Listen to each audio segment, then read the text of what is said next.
Programa da revista Aquarista Júnior. Tudo bem? Uma satisfação estar aqui hoje. Estamos começando o programinha número 35. Hoje é dia 18 de março de 2019 e gostaria, antes de mais nada, realmente, de dar as boas-vindas a todas as pessoas, a todos os aquaristas que estão tendo a oportunidade de acompanhar essa história. História do aquarismo brasileiro nos últimos 30 anos, nas últimas 3 décadas, sob a ótica, sob aquilo que a revista Aquarista Júnior compartilhou e participou esses anos todos, tá legal? Então hoje, só para você ter uma ideia na noção de que época a gente está falando, 1993. O Brasil, em 93, começava a década de 90, o aquarismo brasileiro, que se iniciou assim firme, vamos dizer, com um pouco mais de praticantes, décadas de 60 praticamente, né? Então 60, 70, 80, já contamos um pouquinho da história, essa pré-história, antes do lançamento da revista, né? Eu chamo pré-história porque a revista Aquarista Júnior foi inaugurada, foi lançada em janeiro de 1988. Então, antes disso, como eu sempre fui aquarista, desde muito criancinha, sempre adorei essa coisa sei lá, de prática aquarística, né? De gostar de ter peixe, gostar de ter aquário, gostar de cuidar dos peixes, não ser um grande...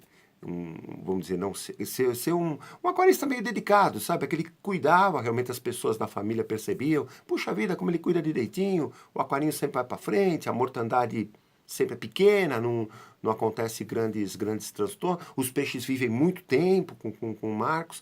Então, quer dizer, eu fui crescendo com essa vontade de praticar o aquarismo, de ter o aquarismo como um hobby, que vem me acompanhando todos esses anos da minha vida. Quando foi em 88, um pouco antes, que nem eu contei, tive a ideia, um projeto, como eu fui projetista de máquinas, estudei para isso, trabalhei 10 anos com isso, fiz um projeto Aquarista Júnior. O que era? Um projeto de revista que visava principalmente, vamos dizer, se dedicar aos que a gente chama 4 pilares do nosso trabalho, que é a divulgação, a dinamização, o incentivo e a promoção do hobby, entendeu? Do aquarismo. Em todo o Brasil, para todas as pessoas, para todas as idades, para todas as classes sociais, entendeu? Pessoas novas, pessoas de meia idade, pessoas, vamos dizer, mais idosas, né? Então, o que acontece? A gente foi mostrando já, e nos programas anteriores, como nós estamos no programinha 35, né? Nós fomos apresentando tudo aquilo que aconteceu em 88, 89, 90, 91, 92 e estamos hoje na história do aquarismo brasileiro no ano de 1993. Eu só queria falar uma coisinha antes, separei algumas coisas do ano, daquele ano de 93 que a gente organizou, fez, projetou, que acabou ajudando e até hoje ajuda realmente essa prática do ramo aquarístico, a prática do hobby, que é tão bacana. No programa anterior, eu falei sobre um golfinho flipper, aqui de São Vicente, que no comecinho da década de 90, quase que eu fui presenteado com ele, entendeu? Quase que, só faltava se eu tivesse um espaço para ter ele, acabaria tendo. Hoje, talvez, teria mais estrutura para conseguir, entendeu? Não tive sucesso, não tive como recepcioná-lo ele aqui em São Bernardo do Campo. E eu contei a historinha do Flipper, que ele era de um oceanário, vamos dizer, um local de exposição, em que ele fazia peripécias, aquelas brincadeiras de golfinhos, na praia de Tararé, em São Vicente, aqui no litoral de São Paulo. E ele começou a, vamos dizer, o equipamento turístico lá começou na década de 60, de 67. E eu marquei aqui não, eu separei umas fotografias da época, só para você ter uma ideia, era vamos dizer, um tanque redondo, grandão, viu? Não dá nem para lembrar o tamanho dele. Aqui tem uma foto, em preto e branco, ele sendo treinado, acariciado pelos tratadores, pelas pessoas que cuidavam dele. Aqui uma foto do helicóptero que acabou pegando ele em década de 90, né? E levou ele para Santa Catarina para um período de readaptação ao ambiente natural, no caso, né? Deixa eu ver se tem mais uma aqui. E aqui ele sendo, tá vendo aqui a turma ajudando, tal, aquela coisa toda, foi um trabalhão. Então o helicóptero pegou ele de São Vicente, litoral aqui de São Paulo, e levou para uma cidade chamada Laguna, litoral de Santa Catarina. Isso em 93. Eu marquei algumas datas. O Flipper, ele chegou no Oceanário de São Vicente em 84. Ele já tinha 2 anos de idade e foi coletado justamente naquela região de Laguna, região de Santa Catarina. E o que que acontece? Ele já tinha, segundo o pessoal entendido da época, ele já tinha 2 anos de idade. Então o que acontece? Em 93, quando ele foi solto, né, no caso, ele, 93, papapi, 9 anos, ele tinha 11 anos de idade. Então já era um golfinho muito adulto, muito chegando já numa idade avançada, entendeu? E foi uma pena aquilo que a gente, o empresário, que era o dono do Oceanário, eu marquei aqui Vicente, foi, foi quem entrou em contato com a gente até para ver uma maneira de ceder o golfinho para nós, ou doar, ou realmente colocar ele numa situação que ele não precisasse ser solto, porque a historiazinha conta isso. Dia 17 de janeiro de 93, ele foi levado de helicóptero de São Vicente, litoral de São Paulo, até Santa Catarina, onde foi solto. E pelas informações, isso aí eu lembro, mas eu acabei lendo aqui também num jornalzinho da região da Baixada Santista, né? Que 3 meses, mais ou menos, né? Ele ficou vamos dizer, numa área vamos dizer, de recuperação, de readaptação, e ele foi liberado em março de 93, entendeu? Papapá, emissoras de televisão, vamos dizer, gravaram a soltura dele, aquela coisa, entre aspas, ecologicamente perfeita. Só que o que acontece? Muitos especialistas, né, no caso, defendiam a volta do golfinho de São Vicente no mar, né? Mas o que que acontece? Depois de poucos dias, olha só, o Flipper, que era monitorado pelos biólogos do WSPA, migrou lentamente e solitário aqui de volta para o litoral de São Paulo. Todo machucado, entendeu? Muito provavelmente, sei lá, atacado por membros da própria espécie, que acabou não aceitando ele no grupo de golfinhos, aquela coisa toda. Então, o que que acontece? E está marcado aqui que ele foi visto, né, pela última vez em 1995. Talvez não tenha mais resistido a tanta rejeição. Então, realmente, foi um lado bacana da história da revista Aquarista Júnior, que quase que a gente consegue, vamos dizer, resgatar ou salvar um golfinho. E o lado triste da história é pensar que muita gente pensa assim até hoje, até os dias de hoje, de que um animal solto, ele está mais feliz do que um animal, vamos dizer, com a companhia humana, por exemplo, entendeu? Então, quer dizer, principalmente o Flipper, você vê, já tinha 11 anos de idade, então são 11 anos de companhia humana, entendeu? E de repente ele se viu num marzão, que aparentemente é aberto, livre, né, que ele pode nadar, fazer peripécias, e ele sentiu realmente a falta, vamos dizer, das pessoas que ele gostava, vamos dizer assim, e por isso que ele até tentou migrar de volta para o litoral de São Paulo, entre aspas, pedindo, puxa vida, me ajuda aqui, me salva, me coloca de novo no oceanário. Infelizmente, essa história triste acabou fazendo parte da própria história aí nossa da revista Aquarista Júnior e que em alguns momentos aí nos deixa triste até os dias de hoje, quer dizer, acabou ficando essa marca. Isso foi em, então, 93, tá legal? Deixa eu falar também uma coisa, na revista número 31, outro assunto, tá? Na revista 31, página 22, o que que acontece? Revista 31, abril de 93. Nós lançamos na época uma matériazinha que para a época era uma novidade. Estava começando a pipocar em São Paulo, no Rio de Janeiro, nos principais centros, nos principais pontos do Brasil, essa ideia de aquário de rochas vivas, aquários de recifes de corais. Começou a se popularizar essas coisas de equipamentos, acessórios, bombas, de um pouco mais de alta vazão, para ser utilizadas em aquário marinho. Com isso, o aquário marinho deu um up. Veio um pessoal do litoral de São Paulo, começou a enviar, né, para São Paulo, para os grandes centros, essa coisa de rochas vivas, no caso, né? E o que que acontece? O aquário marinho de Riff, de rochas vivas, começou a dar um up. Isso foi em 93, pouquinho antes, claro, né? Quando foi nessa revista, a gente teve a grata satisfação, eu marquei aqui página 22, de fazer uma matériazinha, tá vendo aqui, ó? Aquário de Recifes. Fotografamos um aquário, só para você ter ideia, o aquário tinha, deixa eu ver se está marcado aqui, papapi, papapá. Puxa vida, hein? Cadê o tamanho do aquário aqui? Acrescentado, pH, temperatura, entendeu? Bom, conforme eu for lendo, eu vou ver o tamanho do aquário. Não era um aquário muito grande, entendeu? Ah, tá aqui, ó, volume de água total, 120 litros, entendeu? Então, num aquário de 120 litros, montado numa loja que chamava Starfish, do Sérgio, entendeu? Sérgio Pantaleão, aqui de, na época, São Caetano do Sul, entendeu? Ele nos recebeu, né? A gente era muito amigo, é amigo até hoje, e a gente fez o quê? Fez uma matériazinha explicando ponto a ponto o que ele montou, era um aquário na loja, né? Para realmente essa coisa de ajudar na dinamização do aquário de Recifes, Aquário Riff, entendeu? Isso, o que que acontece? Nessa revista 31, marca esse tipo de coisinha. Porque o que que foi legal isso? Nós gravamos, lembra que eu falei que em 91, com essa coisa que eu adquiri uma câmera de filmagem mesmo, né? A gente começou a pensar em vídeos, em gravar vídeos, essas coisas todas.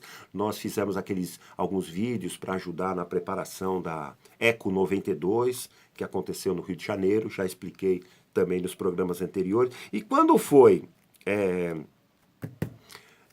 essa visita que eu fiz a Starfish, né? A gente filmou esse aquário de, vamos dizer, de corais vivos, rochas vivas, aquário riff, tinha alguns peixes marinhos, aquela coisa toda. Então o que acontece? Foi uma marca da revista Aquarista Júnior, marca do aquarismo, que o que que acontece? Inclusive, quando foi em abril de 94, um ano depois, esse vídeo se transformou no nosso querido aquário de corais. Uma fita de vídeo. Essa é a capinha da época. Fita, olha que bacana, cara. Fita VHS, tá? Deixa eu ver aqui, ó. Fita VHS, naqueles vídeos antigos. Tá legal? Então o que acontece? Isso começou a ser disponibilizado ao aquarista, que recebia a revistinha, para ter uma ideia, porque a gente fez, só para você ter uma ideia aqui, ó.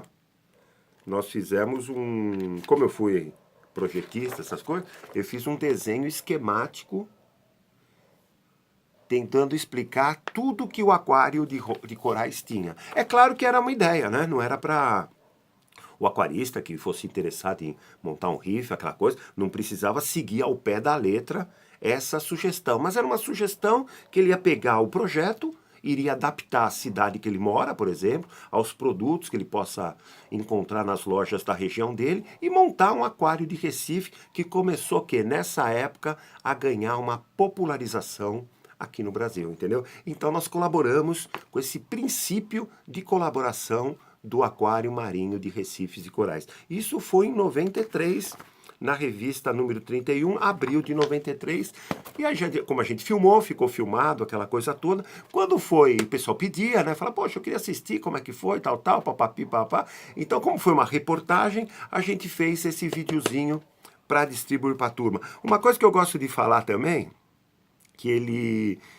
Depois, é claro, né? O VHS caiu em desuso, né? Então a gente foi obrigado a transferir as fitas de VHS para DVD, entendeu? Então essa já é a capinha do DVD sobre essa coisa de aquário de corais, mini riff, que aí começou a ser disponibilizado, o VHS ficou até 2008, olha como faz tempo já, né? E de 2008 a gente teve que passar para o VHS, porque para o CD, né? Pro DVD, porque o VHS simplesmente sumiu do mapa, quer dizer, acabou sendo vamos dizer, uma coisa extinta aí na vida cotidiana das pessoas, no lar, essa coisa de videocassete, essas coisas. Então, como ficou o DVD,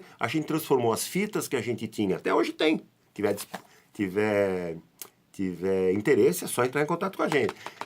A gente passou para o DVD. É claro que na época, só para você ter uma ideia, todas essas gravações que a gente vê hoje, que é tudo meio espontâneo, é tudo meio, vamos dizer, feito sem cortes, sem edição, eu já fazia na época, né? Porque eu não tinha essa tecnologia de edição. Sempre sonhei na época em ter uma ilha de edição que pudesse fazer edições de vídeo, essas coisas. Nunca disponibilizei, nunca tive chance. Então as fitas eram gravadas, começava a gravação e eu calculava um tempo que ia e acabava a gravação e tudo bem. Essa fita dos corais tem mais ou menos uns 30 minutos de gravação, mostrando, falando, é como se fosse mostrando o aquário e vou dizer, e pegando algumas informações visuais e técnicas, perguntas, respostas, aquelas coisas todas. Só para você ter uma ideia, nessa coisa de vídeo, é claro que com o tempo eu vou falar um pouco mais quando chegar na época, né?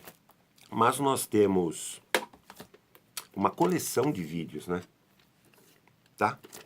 Só para você ter uma ideia, no começo, que nem eu falei, até 2008, ele era VHS, depois passou para o DVD. Só para você ter uma noção cronológica, em março de 94, nós lançamos os 2 primeiros vídeos. O número 1, V1, chama Curso de Aquarismo de Água Doce. E o V2, Curso de Aquarismo Marinho. E esse nosso querido aí de corais vivos, né, de aquário de corais, é o V3. E o V4, que a gente... o V3, né, o de corais, saiu em, deixa eu ver aqui, abril de 94. Quando foi 2 anos depois, em 96, em junho de 96, nós lançamos o V4, que era peixes de água doce. Fomos numa loja, gravamos os peixes da bateria do aquário das lojas, inclusive a loja que na época chamava Avicultura Irajá, aqui do Antônio, aqui em São Bernardo do Campo. Ele fez uma boa ampliação, mudou de local, fez uma área de aquarismo grande e tudo, tinha vários aquários assim na bateria, né? Não era bateria, era aquários individuais, mas no monstruário. Então a gente filmou todos os peixes na época da loja e conforme a gravação ia fluindo, o áudio, né? Eu gravava algumas dicas, alguns pitaquinhos sobre os peixes que estavam sendo vistos. Então era um vídeo de ajuda para o aquarista ver no visual, vamos dizer, legal, o peixe que ele viria numa loja, se ele fosse visitar. Então era como se você estava fazendo uma visita na loja e estivesse vendo os peixes e recebendo, escutando algumas pequenas informações sobre ele. Esse foi o V4 que saiu em 96. É uma coleçãozinha que a gente lançou e tem até hoje, que acabou sendo de muita valia, porque na época não se tinha muito essas coisas, né? Até você ver que vídeo não tem muito. Aí veio essa geração internet que praticamente atropelou essa ideia de vídeo, de CD de música. Então, quer dizer, você vê que os músicos ficam desesperados hoje em dia, porque já não dá mais nem para lançar CD. Mas o que acontece? Nessa época, lançamos, acabou ajudando uma parcela muito grande de aquaristas. Só para também dizer outra coisa, a gente lançou mais para frente, em fevereiro de 96, porque o Aquário de Santos, ele estava... Tem até uma foto da frente do aquário da época, aqui no litoral de São Paulo. O que acontece? E aqui está um xerox. Um xerox não, porque no dia 2 de julho de 45 ele foi fundado, né? Então a gente fez essa produção, a gente chamou na época de Aquarista Vídeo Repórter, olha que bacana, né? Que era justamente um vídeo comemorativo do 50º, né? Do ano 50 de aniversário do Aquário Municipal de Santos, um dos mais antigos aí do Brasil. Então aqui está a capinha, é o original da capinha do vídeo da época, tá legal? Olha que bacana. Entendeu? Isso foi quando? Deixa eu marcar aqui, só para... Eu marquei a data. O Vídeo Repórter, fevereiro de 96, que a gente lançou esse vídeo comemorativo, distribuiu para as pessoas interessadas, aquela coisa toda. Até hoje ele está só em VHS, entendeu? Porque quando teve essa mudança para o DVD, ele já estava, vamos dizer, descansando no estoque nosso, mas é um vídeo que a gente fez com muito carinho. Eu sempre falei nos primeiros programas, que algumas coisas, alguns ídolos eu tenho vamos dizer, na prática do aquarismo, algumas lembranças. E o Aquário Municipal de Santos é um, vamos dizer, um grande ídolo meu, vamos dizer, o local em si. Desde criancinha sempre fui muito lá, meus pais me levavam, aquela coisa toda. E hoje, até os dias de hoje, sempre que posso, vou lá, visito, faço uma passeada lá por dentro. E realmente, vamos dizer, o astral do Aquário Municipal de Santos, até os dias de hoje, me deixa muito, vamos dizer, muito emocionado de ter sido um grande incentivador dessa coisa de gostar dos peixes, tá legal? Mais pra frente, um pouquinho mais pra frente, nós fizemos também um outro vídeo repórter. É, sobre, dá pra ver aqui, ó, tartarugas aquáticas. Então, tartaruga, é claro que não foi só aquáticas, puxou um pouquinho pro jabuti, né, essa coisa toda, mas a gente filmou algumas tartarugas no ambiente de zoológicos, né, os ambientes aquaterrários, aquela coisa, e nos ambientes também caseiro, dando algumas dicas, algumas informações, como cuidar, porque começou a ser popular no Brasil, isso no finzinho dos anos 90, né? A coisa de ter tartaruguinha em casa, entendeu? Então a gente chegou a lançar um livrinho, quando chegar a época eu vou falar sobre tartarugas no aquário, né?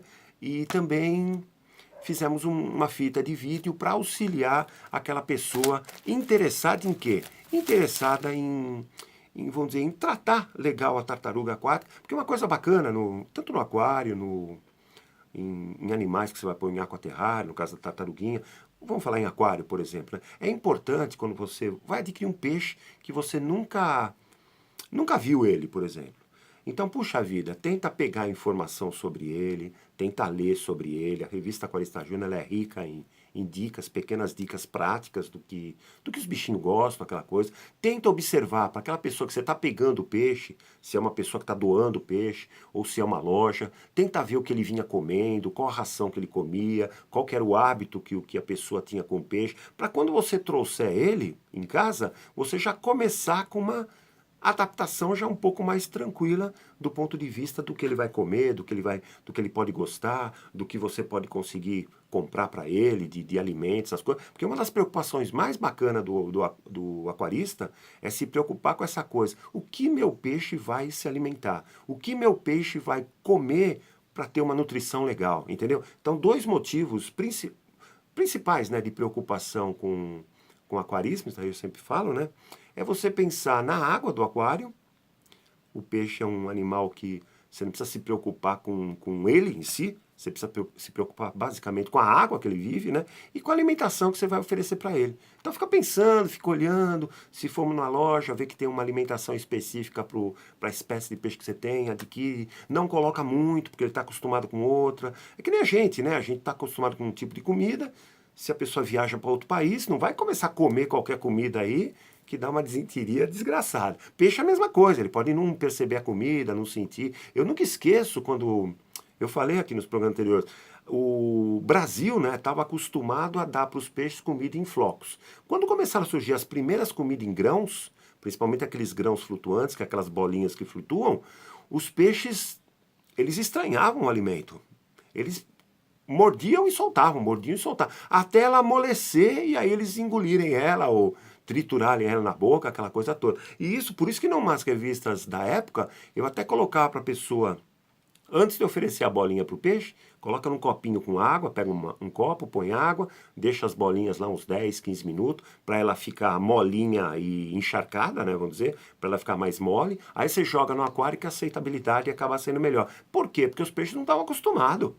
Então você dá uma coisa pro peixe. É que nem a gente mesmo, né? Se você vai em outro país, com outra cultura, aquela coisa. Se te servem um prato, você olha pro prato e vai falar: puxa vida, cara, será onde que eu começo a comer? Por onde que eu começo a comer esse prato que me ofereceram? Então, peixe é a mesma coisa, tá legal? Então, só para vamos dizer, finalizar essa parte, os vídeos vieram justamente para colaborar, além da revista escrita, porque na época tinha isso, tinha uma parcela de aquaristas que gostavam de ter alguma coisa visual, alguma coisa que eles pudessem olhar. E os vídeos vieram aí para colaborar com essa parcela aí de aquaristas que apreciam esse tipo de recebimento de informação, entendeu? Então, isso que eu falo sempre. Informação nunca é demais, o conhecimento que você vai adquirindo vai só fortalecendo a tua prática aquarística, né? Então, a ideia dos vídeos acabou sendo essa. Deixa eu falar outra coisinha também.